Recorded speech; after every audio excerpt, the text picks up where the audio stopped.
2026-এর কেন্দ্রীয় বাজেটে প্রস্তাব করা হয়েছে যে 15,000 স্কুল ও 500 কলেজে কন্টেন্ট ক্রিয়েটর ল্যাব তৈরি হবে। এবার এই কন্টেন্ট ক্রিয়েশন কথাটি শোনার পর থেকেই সমাজ মাধ্যমে কিন্তু এই বিষয়ে একটা মিসআন্ডারস্ট্যান্ডিং তৈরি হয়েছে।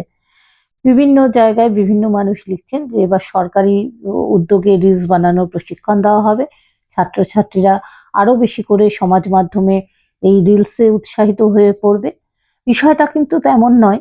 আসলে কন্টেন্ট ক্রিয়েশন বলতে আমরা এখন ভেবে নিই যে হলো এই ফেসবুক, ইউটিউবে রিলস বা শর্টস, ব্লগ, যেখানে আমরা বিভিন্ন ব্যক্তি জীবনের উদ্ঘাটন দেখে থাকি, কি করছি, কি পড়ছি, কি খাচ্ছি, কার সাথে ঝগড়া করছি, ভিউজ, লাইকস, কমেন্টস, এই জিনিসগুলোকেই আমরা মূলত কন্টেন্ট ভেবে নিই।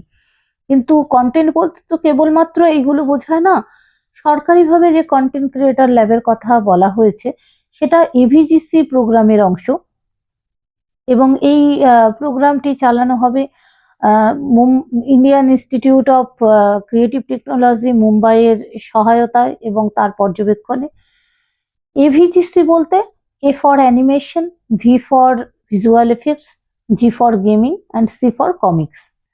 অ্যানিমেশন, চলচ্চিত্র, কার্টুন, এইসব ক্ষেত্রে যেভাবে করে এই বিষয়গুলো তৈরি করা হয়, সিনেমা বলুন বা বিভিন্ন গল্প বলার এপিসোড দেখে থাকি, সেই ধরনের জিনিসগুলো কিভাবে তৈরি হয়। আজকাল বিগ বাজেট ছবির ক্ষেত্রে ভিএফএক্স কথাটি আমরা ভীষণভাবে শুনে থাকি, অর্থাৎ স্পেশাল ভিজুয়াল এফেক্টস অ্যাড করা সিনেমাটোগ্রাফির ক্ষেত্রে। তারপরে কমিক্স কিভাবে করে বানানো হয়, গেম, নতুন নতুন উদ্ভাবনী গেম এবং গেমিং অ্যাপস বানানো কিভাবে যায় সেগুলো শেখানো হবে।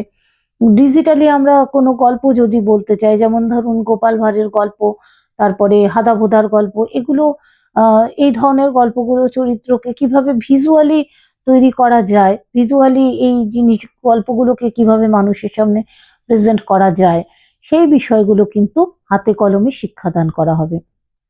আমার তো মনে হয়েছে এটা একটা কর্মমুখী শিক্ষার অংশ। বর্তমানে যে এডুকেশন সিস্টেম আমাদের রয়েছে, সেক্ষেত্রে আমরা তো দেখতেই পাচ্ছি যে বিএ, এমএ, পিএইচডি বড় বড় ডিগ্রি করেও কিন্তু কোনো কর্মসংস্থানের সুযোগ হচ্ছে না।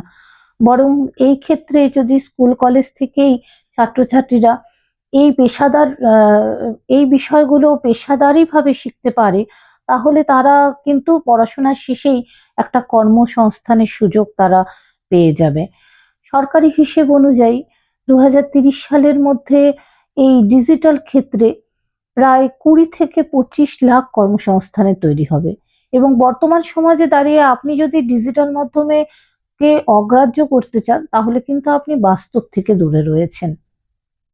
ভবিষ্যৎ কিন্তু ডিজিটাল ক্ষেত্রকে অনেকটাই নির্ভর করে রয়েছে, আমাদের ভবিষ্যৎ ডিজিটাল ক্ষেত্রের ওপরে। তাই এই ক্ষেত্রে এই কাজগুলো যদি তারা স্কুল কলেজ থেকেই শিখতে পারে, তাহলে এক তো তাদের পেশাদার মনোভাব সৃষ্টি হবে, তারা পড়াশোনা শেষ করে নিজেরাও কিছু স্টার্ট আপ বা ফ্রিল্যান্সিং এর উদ্যোগী হতে পারবে। এই সব সৃজনশীলতা স্কুল কলেজ থেকে শেখার পরে তারা দেশের অর্থনীতির ক্ষেত্রে নিজেদের এই স্কিলকে কাজে লাগাতে পারবে। এই বিষয়টিকে বলা হয় অরেঞ্জ ইকোনমি। তো এই যে উদ্যোগটা, এটা কিন্তু মোটেই সমাজ মাধ্যমে এন্টারটেইনমেন্টের অংশ কেবল নয়, বরং সরকারিভাবে এটা স্কিল ডেভেলপমেন্ট এবং ভবিষ্যৎ ইন্ডাস্ট্রিকে মাথায় রেখেই আর কি এই প্রস্তাবটা দেওয়া হয়েছে। তাই আমার তো এই বিষয়টিকে ভীষণ ভালো লেগেছে একটা কর্মমুখী শিক্ষার অংশ হিসাবে। এবং এটা কিন্তু রিলস নয়, বরং রিলের পেছনে যে দুনিয়াটা থাকে সেই দুনিয়া তৈরি করার, কারিগর তৈরি করার অংশ।